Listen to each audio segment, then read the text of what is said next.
The restaurant was closing, but Thomas couldn't move. His eyes remained fixed on the chair across from him, the one she would never fill again. For 43 years, that chair had belonged to Margaret. Every Friday evening at 7 o'clock, they'd sit at this very table by the window, sharing meals and dreams and comfortable silences that only decades of love could create. But 6 months ago, Margaret had slipped away in her sleep, leaving Thomas with memories that felt both precious and unbearably heavy. Now, at 70 years old, Thomas found himself maintaining their ritual alone. The waitstaff had grown accustomed to the elderly man who arrived promptly at 7, ordered 2 meals, and ate in silence while the second plate grew cold. They whispered about him in the kitchen, some found it touching, others thought it sad. But no one had the heart to tell him to stop. "Mr. Hayes, we're closing soon," the young server said softly, approaching his table with apologetic eyes. Thomas nodded, reaching for his wallet with trembling fingers. As he placed cash on the table, always leaving a generous tip because Margaret had insisted kindness cost nothing, a commotion erupted near the entrance. "Mommy, please. Just 5 more minutes." A little girl, no more than 7 years old, burst through the restaurant doors, her dark curls bouncing as she ran.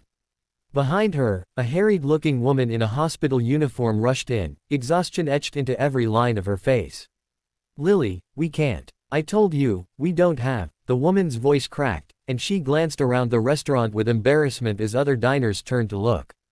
The little girl's eyes were wide and pleading. "But you promised. You said after your shift we could have our special dinner. You promised, Mommy." Thomas watched the scene unfold, something stirring in his chest. The mother's shoulders sagged with defeat, and he could see her fighting back tears. Her hospital badge identified her as Sarah Chen, RN. The dark circles under her eyes told a story of double shifts and sacrifices. "Baby, I know I promised, but Mommy made a mistake. I thought I had enough, but the pharmacy bill was more than I expected. We'll come back next week, okay? We'll have our special dinner then." "But it's my birthday," Lily whispered, her bottom lip trembling. "You said birthdays were special." Sarah knelt down, pulling her daughter into a tight embrace. "I know, sweetheart. I'm so sorry. I'm so sorry." Thomas felt his heart splinter. He saw Margaret in that moment, not as she'd been in her final days, but young and vibrant, kneeling just like this woman, promising their own daughter Emma a birthday dinner they could barely afford. That had been 35 years ago, when money was tight and love had to stretch to cover everything else. Without thinking, Thomas stood up. His legs felt steadier than they had in months as he walked to the mother and daughter. "Excuse me," he said gently. "I couldn't help but overhear. Would you and your daughter do an old man a favor?" Sarah looked up, confusion and wariness crossing her face. She instinctively pulled Lily closer. Thomas gestured to his table, to the untouched meal sitting across from his empty plate. "I've ordered too much food, as you can see. It seems a terrible waste to let it go uneaten, especially on someone's birthday." He looked down at Lily with the warmest smile he could muster. "Would you help me out?" "Sir, we couldn't possibly," Sarah began, but Thomas raised a hand. "Please. It would mean more to me than you know. My wife, Margaret, she always said the worst sin was wasting food when someone could enjoy it. And besides," he added, his voice softening, "birthdays should never be spent sad." Lily looked up at her mother with hopeful eyes. Sarah's face crumpled, tears finally spilling over. "Why would you do this for us? You don't even know us." Thomas thought of all the Fridays he'd spent talking to an empty chair, all the meals he'd let grow cold, all the kindness he'd received from strangers when Emma was young and Margaret was sick the first time. He thought of every moment someone had reached out a hand when they didn't have to. "Because someone once did it for me," he said simply. "And because your daughter reminds me of mine at that age. Please, sit." What followed was the most alive Thomas had felt in 6 months. Lily's infectious laughter filled the space as she told him about her second-grade class, her best friend Marcus, and her dream of becoming a veterinarian. Sarah slowly relaxed, sharing stories about her patients at the hospital, the challenges of single parenthood, and her pride in her resilient daughter. For the first time since Margaret's death, Thomas didn't feel the crushing weight of that empty chair. Instead, he felt purpose. He felt connection. When the meal ended, Sarah insisted on getting Thomas's address. "I need to pay you back," she said firmly. Thomas shook his head. There's nothing to pay back. This was a gift. Then at least let us do something for you, Sarah persisted. Please. Reluctantly, Thomas scribbled his address on a napkin. 3 weeks later, a small envelope appeared in Thomas's mailbox. Inside was a crayon drawing of 3 people sitting at a table, an old man, a woman, and a little girl, all smiling.